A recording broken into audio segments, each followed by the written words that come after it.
जो आज बाल भारती स्टैंडर्ड 8 का पार्ट 2 का हम एक पोएट्री देख रहे हैं, द वॉर्म।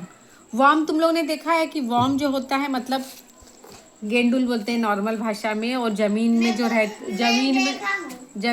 रहता है, और जमीन उसको बोलते हैं, उसके वजह से उपजाऊ भी होती है, खेत उत में रहता है तो।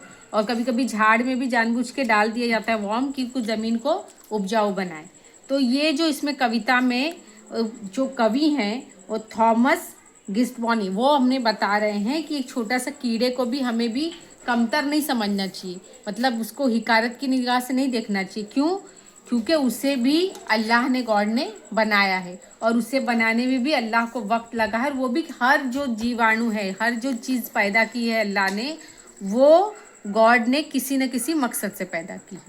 तो turn turn the hasty food, वो क्या बोल रहा है कि तुम अपने फूड जब ज़मीन में बहुत हैस से बहुत इतरा के रखते हो, उसे इस तरह से मत रखो, क्योंकि उसके नीचे कीड़े भी हो सकते हैं जो तुम्हारे पैरों के नीचे आ जाएंगे।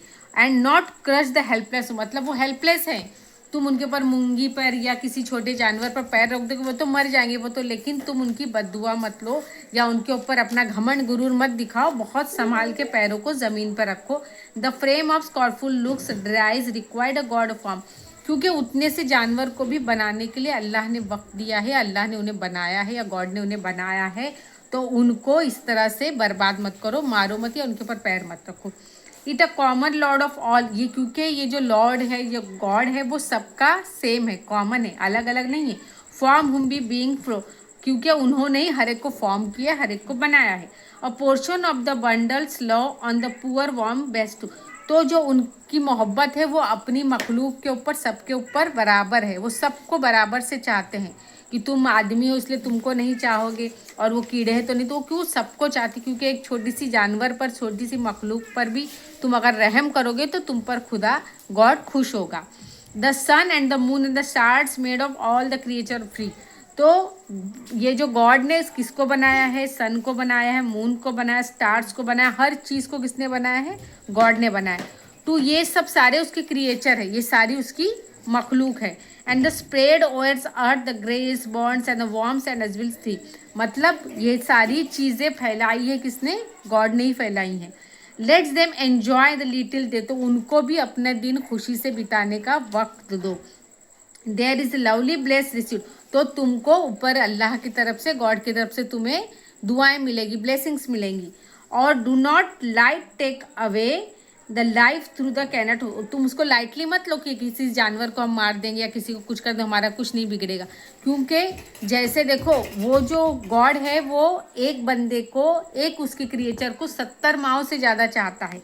तो तुम इस तरह से उसको लाइटली मत लो कि किसी को मार देंगे, कुछ करेंगे, तुम्हारा नुकसान नहीं होगा, उससे ज़्यादा नुकसान तुम्हारा होगा। क्योंकि the life to the cast, क्योंकि हर एक को जिंदगी देने वाला कौन है, गॉड है। तो हर एक के ऊपर तुम उसी तरह से रहमत की निगाह देखो, या मोहब्बत से, या हर एक पर दया करो।